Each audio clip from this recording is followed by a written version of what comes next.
ایک बीबी हुजूर की बारगाह में आई, उसने आके हुजूर की खिदमत आली मर्तबत में अर्ज की, हुजूर मैं जब भी आती हूँ कुर्ता यही पहना होता है आपने, या रसूल अल्लाह सल्लल्लाहु अलैहि वसल्लम, और इसको तो इतने पैबंद लगे हैं कि गिने नहीं जाते, तो हुजूर अगर इजाजत दे तो एक कुर्ता ना बनवा लूं आपके लिए।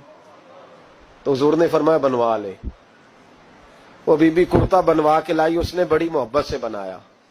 उस जमाने में जो कोई नक्शो निगार होते थे उसने सजाए अपने अंदाज में, अब उसने प्यार से बनाया, मोहब्बत से बनाया, ये भी बातें सही है।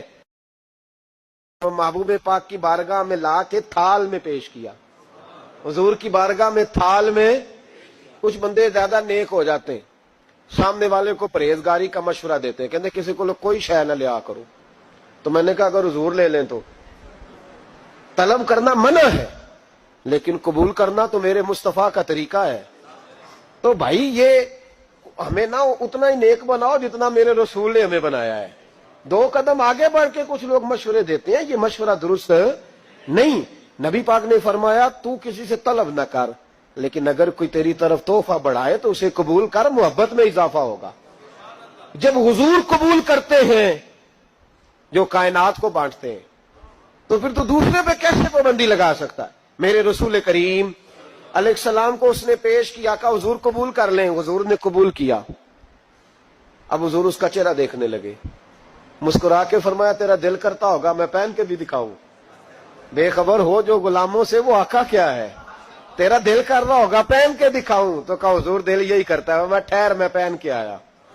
कुर्बान जाए क्या अंदाजे। अच्छा ये सबका नसीब भी नहीं, ये तबरक लेना, बरकत लेना, लेके आना, ये सब का नसीब नबी करीम अलैहिस्सलाम ने कहा तू ठहर मैं पहन के आया। हुजूर अंदर तशरीफ ले गए, थोड़ी देर के बाद पहन के आए। उस खातून को इतनी खुशी हुई कि उसकी आंखों में आंसू ही आ गए। कहने लगी देखो मेरा नसीब मैं बना के लाई हूं, मुस्तफा ने कबूल फरमाया। बड़ी राजी हुई, चली गई। हजरत साल बिन साद कहते हैं करीब एक सहाबी खड़े थे, और शारहीन ने लिखा है मामूली आदमी नहीं, हजरत अब्दुल रहमान इब्ने औफ थे, सहाबा में सबसे अमीर आदमी। अल्लाहु अकबर, जरा लुत्फ देखिएगा। कहते वो करीब खड़े थे, जब हुजूर ने पहना ना तो तारीफें करने लगे, कहने लगे सोनिया कमाल ही हो गई है, महबूब क्या बात है। हुजूर उसके बनाने की मोहब्बत की भी क्या ही बात है, पर जो अल्लाह ने रंग रूप आपको अता फरमाया उसकी भी क्या ही बात है। या रसूलल्लाह इतना प्यारा लग रहा है, इतना प्यारा। जब कोई ज्यादा तारीफ करी ना तो तारीफ करने वालों की भी अपनी अपनी नीयतें होती है ना। जब ज्यादा ही तारीफ की तो हुजूर ने फरमाया तुझे पसंद आ गया दे दूं। या रसूलल्लाह बड़ा, तो फरमाया चाहिए, का हुजूर मेहरबानी हो जाए तो क्या ही बात है। सरकार अंदर गए, वो पुराना कुर्ता दोबारा पहना, और मेरे रसूल पाक अलैहिस्सलाम ने उस कुर्ते को उतारा। बुखारी पढ़ रहा हूं, और नबी पाक ने ला के दिया, फरमाया चल यार वो भी राजी हो गई या तू भी राजी हो जा, चल दोनों ही राजी हो जाए। वो भी राजी होके गई, तू भी राजी होके जा। उसको दिया, हुजूर चले गए।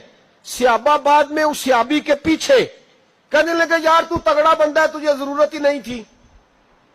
और हुजूर अलैहिस्सलाम ने बड़ी मुश्किल से कबूल किया।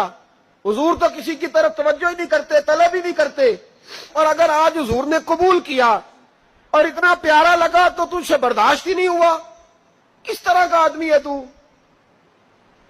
जब लोग उसके गिर्द इकट्ठे हुए तो हजरत अब्दुल रहमान इब्ने औफ की आंखों में आंसू आ गए। कहने लगे मेरे भोले दोस्तों तुम्हें गलती लग गई, तुम्हारा क्या ख्याल है मैंने वलीमे पे पहनने के लिए लिया है, तुम्हारा क्या ख्याल है शादी की दावत में पहनूंगा, तुम क्या समझते हो ईद वाले दिन पहनूंगा। और गोया अपनी दाढ़ी को पकड़ लिया, कहने लगे देखो बाल सफेद हो रहे हैं, फल पक रहा है, गुनाहगार बड़ा हूं, अगरचे बदर में भी गया हूं, ओहद में भी तलवार उठाई है, माल भी दिया है, हर जगह गया हूं, पर किसी अमल पर भरोसा नहीं। ये कुर्ता हुजूर के जिस्म से लग गया है, अब इसे संभाल के रखूंगा और मरते वक्त वसीयत करूंगा घर वालों को कि जब मैं मरूं ना तो इस कुर्ते में मुझे कफन पहना दे। मुझे उम्मीद है जब हुजूर का कुर्ता पहन के कब्र में जाऊंगा तो रब के फरिश्ते मुझ पर अजाब नहीं देंगे, बल्कि बगैर हिसाब किताब जन्नत अता फरमा देंगे।